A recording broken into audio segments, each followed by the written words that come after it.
મને થોડું જળપાન કરાય, ખાવાનું હોય તો રોટલો આપ.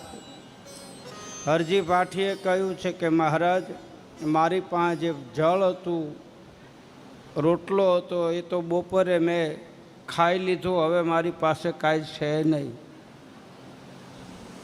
બોલે હા, મેં તલાવડી છે, તલાવડીમાંથી થોડુંક પાણી લાવી દે.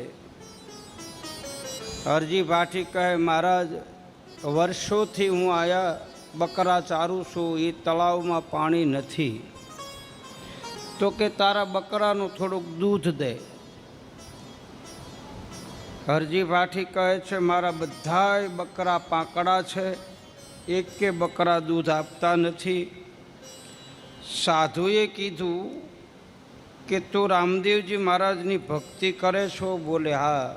તો તને એના ઉપર ભરોસો છે? તો કે હા. તો એક કામ કર, પાંકડા બકરાના આંચળમાં હાથ નાખ આવની અંદર, અને રામદેવજી મહારાજનું નામ લે. કહે છે કે એ પાંકડા બકરાના આંચળમાં હાથ નાખ્યો તો એની મેળાએ દૂધની ધારા ચાલુ થઈ. ખપ્પર ભરી સાધુના રૂપે આવેલા રામદેવજી મહારાજને આપે. બધું દૂધ સાધુ પી ગયા અને કહે છે કે હજી થોડુંક જળપાન કરવું છે, તું મને સામેની તલાવડીમાંથી પાણી ભરી આવી દે. હરજી ભાટીને થોડોક ભરોસો બંધાણો.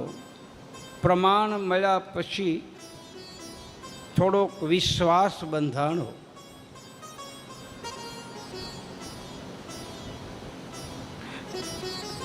હરજી ભાટી પાત્ર લઈ તળાવના કિનારે આવે. તળાવમાં પાણી આમ દેખાણું. હરજી ભાટીએ વિચાર કર્યો કે આ સાધુ કાંઈક ચમત્કારિક છે, એટલે પાત્રની અંદર દૂધના ફીણ જે ચોંટેલા હતા એ આંગળીએ કરી અને પ્રસાદ તરીકે હરજી ભાટી આમ ગ્રહણ કર્યા. અને ખબર પડી ગઈ કે આ સાધુ નથી, આ હું જેનું ભજન કરું છું એ રામદેવજી મહારાજ પોતે છે. અને એકદમ દોડતા આવે. રામદેવજી મહારાજ અલોપ થઈ ગયા છે. પછી તો એ રામદેવજી મહારાજના ચરણ પગલાં એની રજ માથા ઉપર લઈ અને હરજી ભાટીએ બકરાને છૂટા મૂકી દીધા અને નક્કી કર્યું કે હવે રામદેવજી મહારાજ મળે ત્યારે જ અન્ન અને પાણી ગ્રહણ કરવું, ત્યાં સુધી કરવું નથી. આવો દ્રઢ નિર્ણય કર્યો. હરજી ભાટી બેઠા બેઠા ભગવાનના નામની અંદર લીન થયા છે. હે રણછોડ, હે રણછોડ, હે રણછોડ, હે દ્વારકાધીશ, હે રામદેવ, હે રામદેવ. ધીરે ધીરે હરજી ભાટી પાગલ જેવી અવસ્થા થઈ. બસ જંગલમાં ફર્યા કરે છે. 24 કલાક પરમાત્માના નામનું સ્મરણ કરે. ઘણો સમય વીત્યો. શરીર કુશ થઈ ગયું, માથાના ઓડિયા વધી ગયા, કપડાં મેલા થઈ ગયા. એમાં બરાબર એક દિવસ એવી ઘટના બને. હરજી ભાટી બેશુદ્ધ થઈ અને જંગલમાં પડ્યા છે.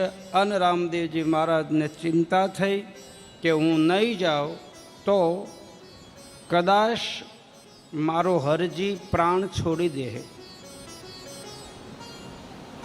રામદેવજી મહારાજ એકદમ હરજી ભાટીની પાસે આવે, માથા ઉપર હાથ મૂક્યો અને રામદેવજી મહારાજને સામું હરજીએ જોયું. બે હાથ જોડી અને રામદેવજી મહારાજને સ્તુતિ કરે છે. પહેલું ભજન પહેલો આદ્ર ભાવ હરજી પાઠીના હૃદયમાંથી નીકળ્યો છે. બે હાથ જોડી અને હરજી પાઠી રામાપીરને કહે છે કે હે નકલંગ પીર મારા નો ધારાના ધાર